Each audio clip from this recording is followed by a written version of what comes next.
Hi there. My name is Kimmy with Cozy but Unstable, and I have here some self-care tips from Reddit. Real tips from real people. So these questions are from our self-care. The question is, what's your smallest act of self-care that actually made a big difference? By Diligent Guava 523. Now, there was a lot of responses, so I picked my favorites, and hopefully there will be ones I try to incorporate into my own life because the unstable part of my YouTube name is no joke. Really and truly is not. Okay, so starting us off from Imperfect Sunset, they said, being more attuned with my true desires. Do I want to go on that walk? No? Then I'm not going on a walk. Do I want to eat warm food? No? Then I eat the raw vegetable. Okay, side note here. I do have to give props to this person for just opting to eat any vegetable to begin with because that would not be my first choice. Because it would be, do I want to eat warm food? No. Then I'm going to eat some cereal. That would be mine. But eating a raw vegetable, kudos, kudos. Anywho, they also go on to say, are my eyes closing? Then I'm taking a nap. I want to go to bed at 8:30 p.m. I'm going to go to bed at 8:30 p.m. I don't know. I think a lot of our wants are socially sanctioned instead of self-sanctioned. And I couldn't agree more with whoever this is. Look, I'm not going to lie. I'm a millennial and I have started to fall out of what is socially acceptable. I mean, don't get me wrong, I still care to a point, and I usually stand by my belief of if you don't bother me, I won't bother you. And that works both ways. I also stand by treat others how you want to be treated. So I typically am a very pleasant person. I try not to be a Karen. Um, and I have always loved to work even in customer service because I just love being around people to begin with. Now, that being said, you don't have to worry about what is going on in my house. We are fine. My dogs are fine. Better than fine. They are prince and princess of this household. Could even be considered the king and queen of this household. It's not my husband and I can guarantee you that. So, I mean, I, I guess it could be socially acceptable now. I really don't know. I don't keep up. But, like for example, like, okay, my poor, sad living room. It is depressing. It is dark and brown and dreary. When we moved in, we didn't take into account that our brown furniture would just add to the brownness of that room. And then because it was summer, I just leaned into it more with the neutral colors. And then winter hit, and it just added to the sadness of it all. And like I said in my house flipper video, we live in Ohio, right? And if you don't know, Ohio is the most overcast state this side of the Mississippi. Fun little history fact, it is so overcast that there is a city or town called Ravenna that they would hide um, weapons during one of the world wars. They would hide it in one of the forests there because it was so overcast that even if you flew overhead, you would not be able to see anything. That is how cloudy it is. And Ravenna is probably only a half hour away from where I live. So that is how overcast we are here. We get no sun. We're very vitamin D deficient here. So that being said, um, I decided I was like, I'm gonna let my teenage girl dreams just take over my poor husband, and I'm going to make this living room look pretty. And I was like, forest. right? Because it's brown, and I got these like wooden beams above my head. So I was like, forest. I'm talking vines. I'm talking falling wisteria flowers, pink curtains, cherry blossom, and mushroom pillows, pastel decor. Simply, like cottage core. And maybe not even like cottage core. It's probably like a mix of cottage core and something else because we got a whole bunch of other stuff in there too. So it's not like completely cottage. Anyway, should be done after Christmas because, we got Christmas coming up and, got to throw that in there too. Anyway, so one thing that also hits me hard, is seasonal depression and it hits hardcore. So I need and crave color and sun, but that's not happening where I live. So I told my mother, who was almost in her 60s, what I wanted to do with my living room. And I'm pretty sure that she thinks I'm off my rocker because it isn't like our traditional or simplistic decor, because I'm also going to be adding like twinkly fairy lights. It's gonna be precious. But like, okay, like why does it need to be traditional or simplistic or anything? It's mine. She doesn't live here. I do. And it's not like we have people coming and going all the time. Our one dog, Pepper, she doesn't like strangers or guests or anybody entering her home that doesn't live here full time. And I'm okay with that. Completely okay with that. I feel very safe and protected in my home for that reason. So I'm okay.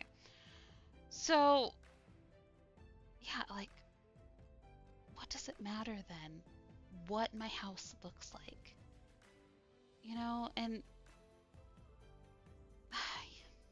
does anyone else like have that? Like someone just judging you on that kind of thing because it's not in the social norms.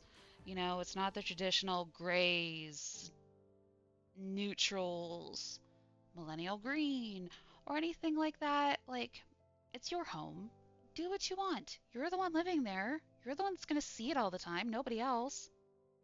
Also, if they don't know you and don't know your personality, does it really matter?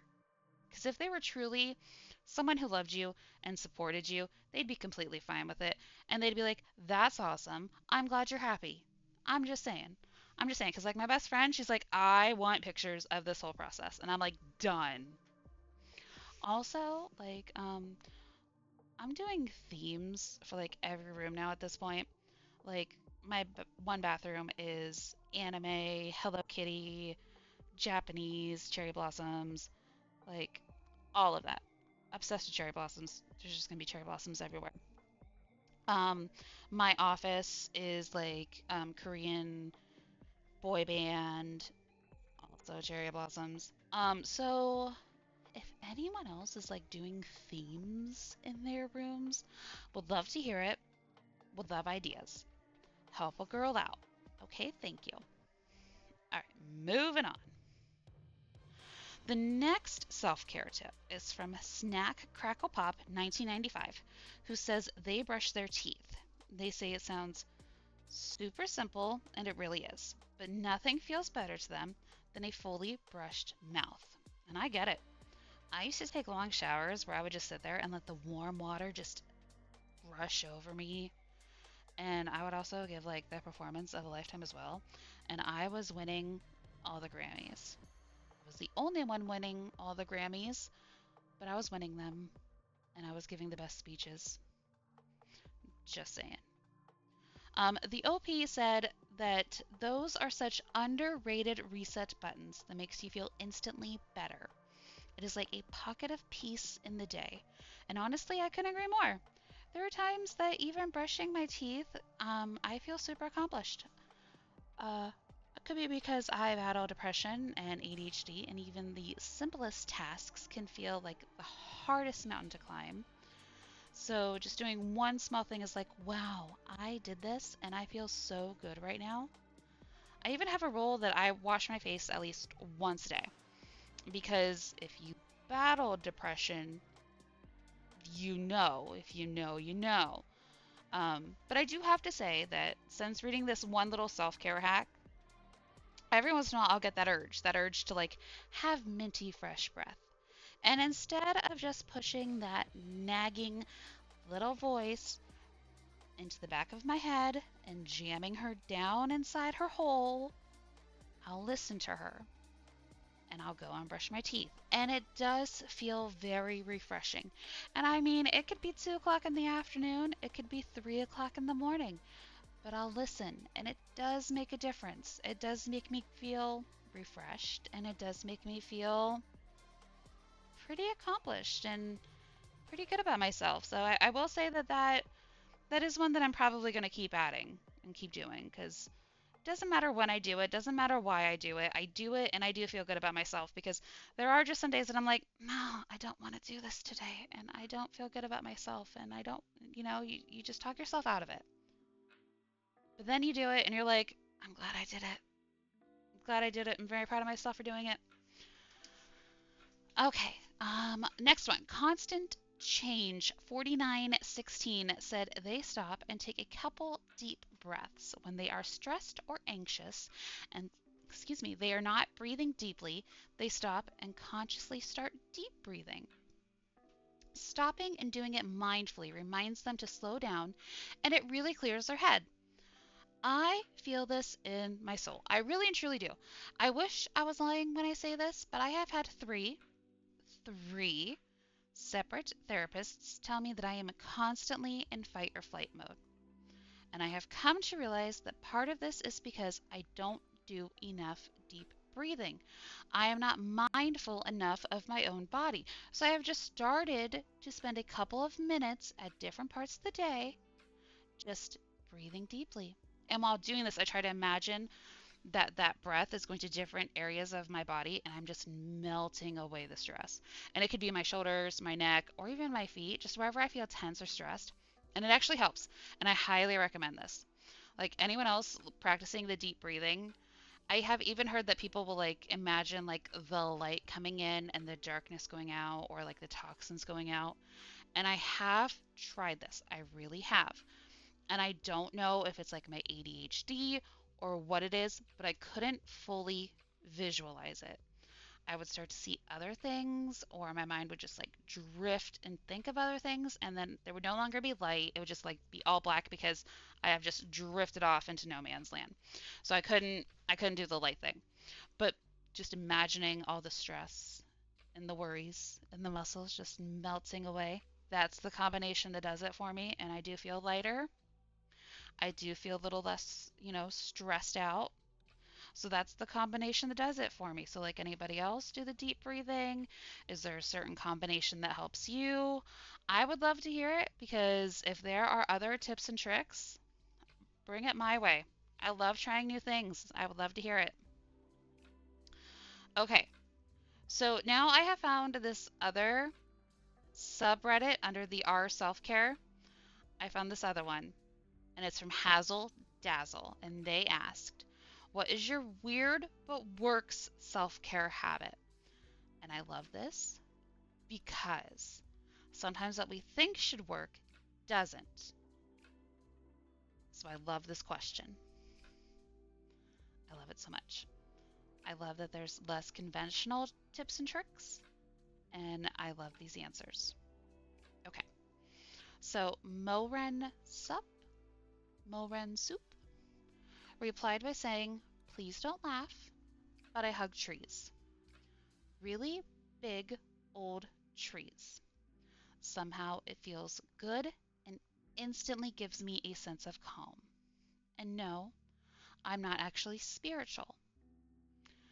This actually kind of makes me chuckle because my nephews, they are very addicted to their electronics.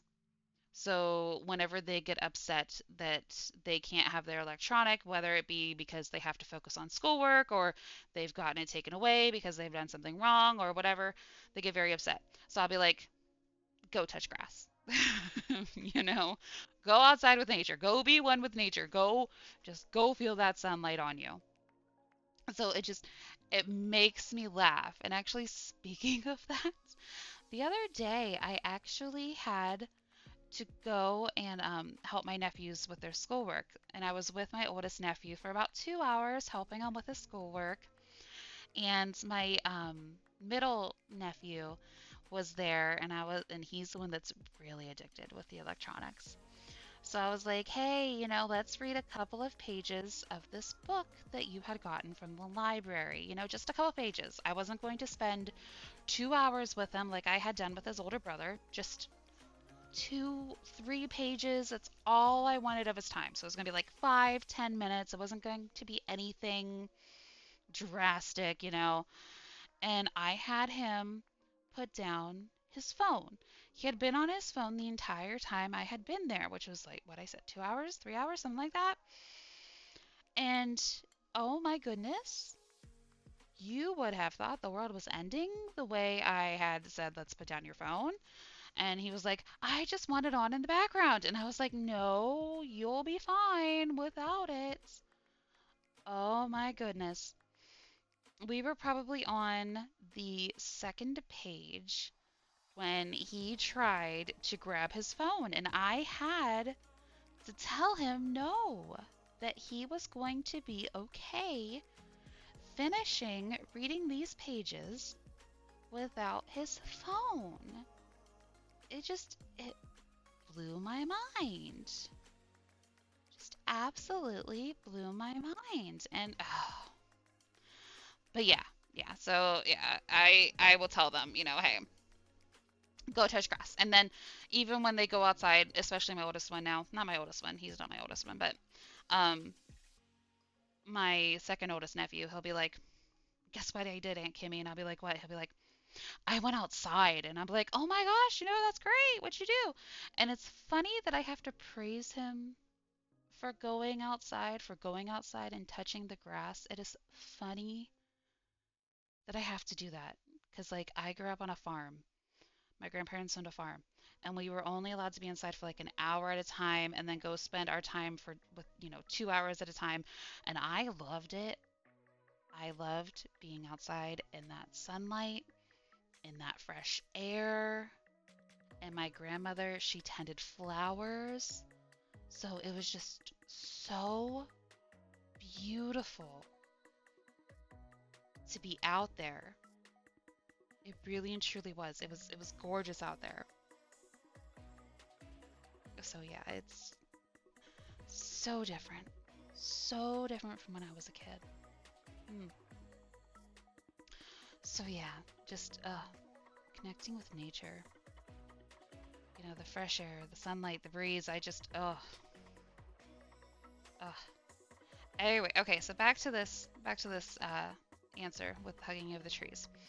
There were a lot of people that actually agreed with this. There was someone that had said that during C19, they did just that. They would go outside and they would hug a tree, and they actually found it very calming. And I agree with that. It was a very scary time. And, you weren't really allowed outside unless it was on your property, honestly. If you saw people, you basically had to run back inside, so I can understand going outside, hugging a tree and calming yourself down because it's that fresh air, it's that sunlight, it's feeling that grass underneath your feet. Yeah, so no, I can agree with that just being outside during C19 was a calming time. All right, illustrious algae 216 said, sometimes when I know my body needs sleep, I'll treat myself like I have had the flu for a day or two. Stay in bed, watch movies, drink lots of fluid, eat good food, etc. It works. Not gonna lie, I do this too.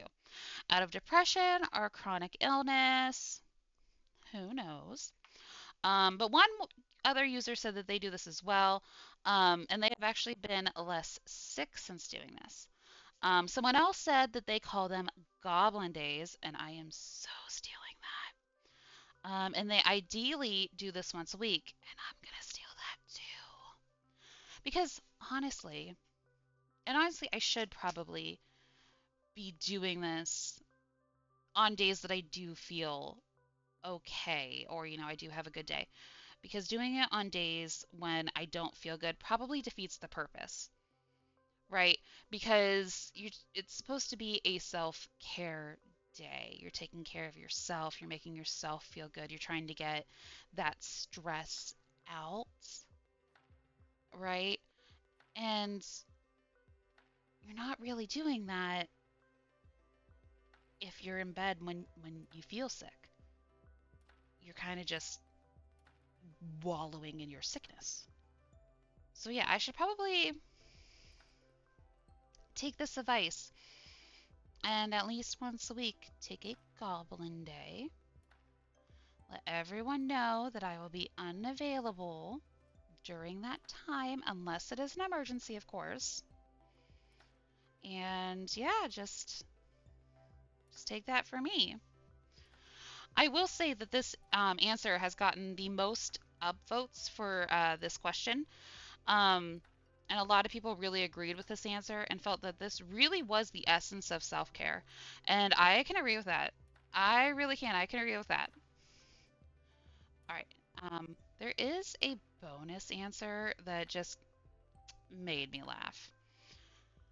So a user said that they will spend time deleting and blocking their exes. Honestly, chef's kiss. This is a top tier answer. Really. And people who have wronged you should be added to this list as well. Anyone who has brought negativity to your life, who has made you feel less than, who has looked down upon you, should all be added to this list. All of them. Block them all. Kick them out of your life. Get rid of them. They should all just be added. Spend a day. Block them. Get rid of them. The reason why this made me laugh at the time was actually because one of my exes messaged me out of the blue, just like the other day, just to tell me he had a dream about me. And I laughed, and I laughed, and I laughed. Because no, thank you. And I replied to him that I was actually in a very good spot right now with the most supportive and amazing husband, and I wished him nothing but the best. And like he responded back with something, and I just like gave him a peace sign or something or other, because dude, why? Why? And my therapist said that he probably could sense I was healing, and he also probably had a spicy dream about me, and I was just double no thank you. Like, what? Why? Just no, no, no. Ugh, ugh, ugh. There's like 3 people in my life that I would block and delete. 3 people. And all of them have super long stories that I'll get into someday. But not right now. Not right now, no. Alright, so I don't know about you, but I will say that some of these practices I already do, and I do try to use them every day. Now, some I will try to incorporate into my life now, but it is hard to do. It is hard to do because some days I'm just like, no, no, thank you, no. Or some days I just forget, and that's okay. We get busy, life is hard, but I try not to beat myself up over it. Negative self-talk can be the #1 downfall of anyone, and that is always the biggest downfall of myself. And that is probably because we are our own biggest critics. And honestly, we need to stop that. We need to realize that instead of being our own biggest critic, we can become our own biggest cheerleader. I have probably spent 20 something years talking bad about myself and putting myself down. And that's probably because during these 20 something years, I've heard everyone putting me down. So that's all I've associated with myself, is putting myself down. So I really need to start trying to build myself up. And it is the hardest thing to do. But I had a therapist ask me, and I'm going to insert some names here, and I'm going to refer to my one nephew as Eugene, and I'm going to refer to my husband as Scott. So my therapist asked me, would you call Eugene's aunt that? Or would you want to talk about Scott's wife that way? And honestly, it kind of hit home because, yeah, would I want to talk about Eugene's aunt that way? Would I want to call Scott's wife that name? Like, I want to make other people happy. Like, I am a people pleaser. Very bad trait, very bad habit. But this is like almost like an Uno reverse with this, because you're doing it to yourself, right? But you're also doing it to please others at the same time. Because, like, when my husband and I got together, I wanted to be like the girlfriend he bragged about, like, oh, she did this for me. Oh, she made this for me. She usually has this ready for me when I come home, things like that. And then same with my nephews. I wanted to be that cool aunt that they called at 3 o'clock in the morning because they did something wrong, or, just they called just because they needed someone to talk to. I wanted to be that person. Now, because of my choices and actions now, am I? Probably not. Am I working on that? I am trying. So, yeah. So, I mean, it did hit me. Why? Yeah. So, I that is something I am working on. So, I want to know about you. What is your biggest downfall, or even what is your smallest act of self-care that really helps you? Or what is your weirdest? Help us out. Let's share. Let's share what each one of us does. I am always open for trying new self-care acts. Um, Always love trying new things, especially if it can help my mental health. Always love hearing about it. Also, if you have different themes for your rooms, would always love to hear about that as well. Always fun to hear about it. Might incorporate it in my own room. I love Disney. I love books. I love Disney. Oh, cherry blossoms. You know. Oh, and I guess, another act of self-care that I do is right there on the screen. I love scratch art. I love it so much. Why am I doing so much right now? It's because I didn't want to stop. Honestly, I know what it is. I didn't want to stop. I was having way too much fun. I really was. And I know I messed up on that one butterfly, so nobody call me out on that. Nobody call me out. I know I messed up. Nobody has any right to call me out. But it still looks good. You gotta admit, it still looks good. And honestly, have you ever seen a bad butterfly? Be honest.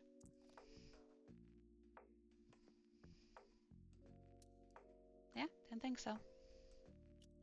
Didn't think you did. Oh, I love butterflies though. They're so pretty. I can't wait to see this when this is done. I think that's one of the reasons why I love these scratch arts so much is because I love to see everything when it's all done. And I think I love the sound that these little things make. And I love the feel that they make as well. It's just, oh, so good. So good. I'm not gonna lie, after this one butterfly, I did another one. And I don't know why.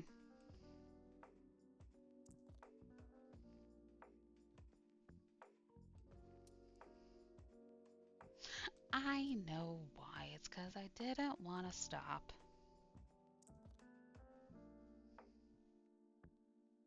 But look how good it looks. It's so cute.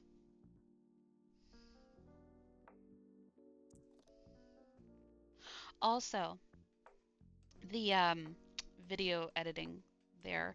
Um, I'm not a video editor, okay? Um, just go with it while I figure out what I'm doing.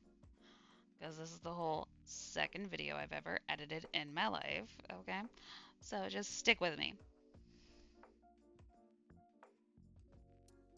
Alright, I'm not gonna sit here while I scratch off that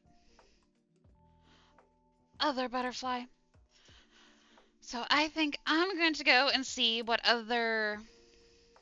Oh, not what other. No, it's what other. I've given them a lot of treats today, a lot of cuddles, a lot of lovin's. So I'm going to go see what other acts of self-care I can go help my doggos with. Rub some bellies. Cuddle with them some more. But I hope you stay cozy as the holidays roll in, as Thanksgiving comes up this week. Can't believe it's already Thanksgiving week. Enjoy those Black Friday deals and shopping, because I don't know if you're like me, but Black Friday is another holiday in my household. So I hope you enjoy the fun with the family, the friends, everything. Stay cozy. I also hope you stay a little unstable for funsies. And I hope you have a great life. Bye.